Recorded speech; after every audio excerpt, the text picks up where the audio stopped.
রেনেশা লাইফস্টাইলে আপনাদের সকলকে স্বাগত। অনেকদিন ধরে ভাবছি বাড়িতে বানানো কিছু হোমমেড রেসিপি তোমাদের সকলের সাথে শেয়ার করব। যেই ভাবা তো সেই কাজ। তারপর আমার উপরি পাওনা হলো আমার এক সাবস্ক্রাইবার আমার থেকে রান্না রিলেটেড ভিডিও দেখতে চেয়েছে, তো চটজলদি বানিয়ে ফেললাম চিকেন পিৎজা। তো চিকেন পিৎজা বানানোর জন্য যা যা লাগে আমি একে একে সব কিছু সাজিয়ে নিলাম। তো ফার্স্টে আমি অনিয়নটাকে লম্বাভাবে চপ করে নিলাম। আপনারা যদি চান তো আপনারাও ইচ্ছা মতন চৌকো শেপও দিতে পারেন। এরপর টমেটোগুলোকে টপিংয়ে দেবো বলে চপ করে ফেললাম। এর সাথে আমি গ্রিন ক্যাপসিকাম অ্যাড করলাম। যেহেতু আমার কাছে 3 রকমের ক্যাপসিকাম নেই, তাই আমি 1 রকমের ক্যাপসিকামই ইউজ করেছি। আপনারা যদি পিৎজাটাকে আরও বেশি কালারফুল করতে চান তাহলে আপনারা 3 রকমের ক্যাপসিকাম অ্যাড করতে পারেন। এরপর আমি একটা পাত্রে চিজটাকে গ্রেট করে নিলাম। তো চিজটা গ্রেট করার পর ওইদিকে চলে গেলাম ফ্রাইং প্যানে তেলটা গরম করতে। তেলটা গরম হওয়ার পর আগের থেকে স্টিম করা ছোট ছোট চিকেনের পিসগুলো দিয়ে দিলাম। একে একে সব মশলাগুলো দিয়ে দিলাম। ফার্স্টে দিলাম পরিমাণ মতো নুন, তারপর দিয়ে দিলাম একটু কালার হওয়ার জন্য হলুদ গুঁড়ো, সাথে মিট মশলা। তারপর সব কিছু ভালো করে মিশিয়ে নিতে হবে মশলাগুলো চিকেনের সাথে। এরপর আমি দিয়েছি চিলি ফ্লেক্স।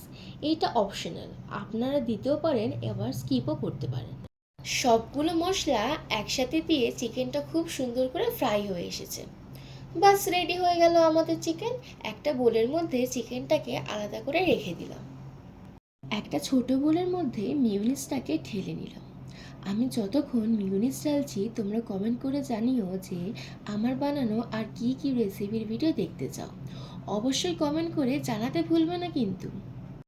এরপর আমি আরও একটি বলে পিৎজা অ্যান্ড পাস্তা সস ঢেলে নিলাম।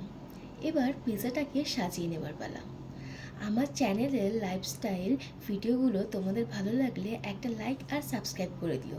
And thank you so much আমাকে সাপোর্ট করার জন্য।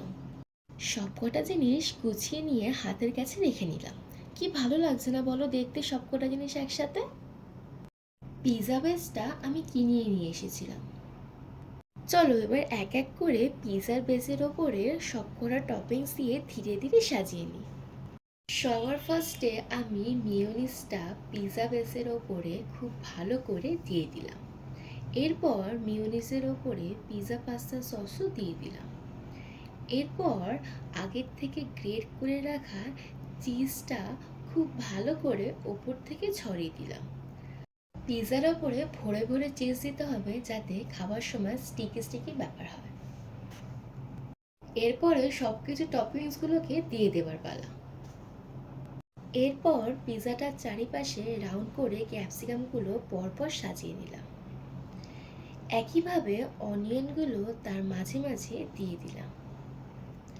এরপর টমেটোগুলো সাজিয়ে নিলাম সার্কেল করে। এরপর দিয়ে দিলাম সুইট কর্ন। আপনারা চাইলে মাশরুমও দিতে পারেন, সেইটা অপশনাল। বলে তুলে রাখা চিকেনগুলো এবার দেওয়ার পালা। তারপর দিয়ে দিলাম অরগ্যানো আর চিলি ফ্লেক্স। আবারও একবার গ্রেট করা চিজ উপর থেকে সুন্দর করে দিয়ে দিলাম। দেখে কি ডিলিশিয়াস লাগছে ডিশটা, তাই না? এই পিৎজাটা বানাতে আমাকে হেল্প করেছে অনেক আমার দিদিভাই। হয়ে গেল এক তুড়িতেই আমাদের চিকেন পিৎজা। এবার শুধু ওভেনে দেবার অপেক্ষা।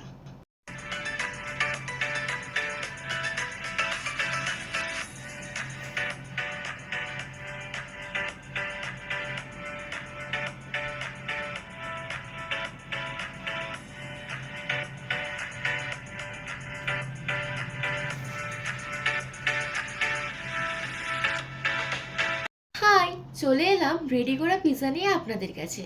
আমার তো বেশ ভালো লাগছে দেখে। আপনাদের কেমন লাগছে আপনারা কমেন্ট করতে ভুলবেন না কিন্তু। আপনারা দেখে নিশ্চয়ই বুঝতেই পারছেন কতটা লোভনীয় দেখতে হয়েছে। আমি তো বাড়িতে ট্রাই করে ফেললাম পিৎজা।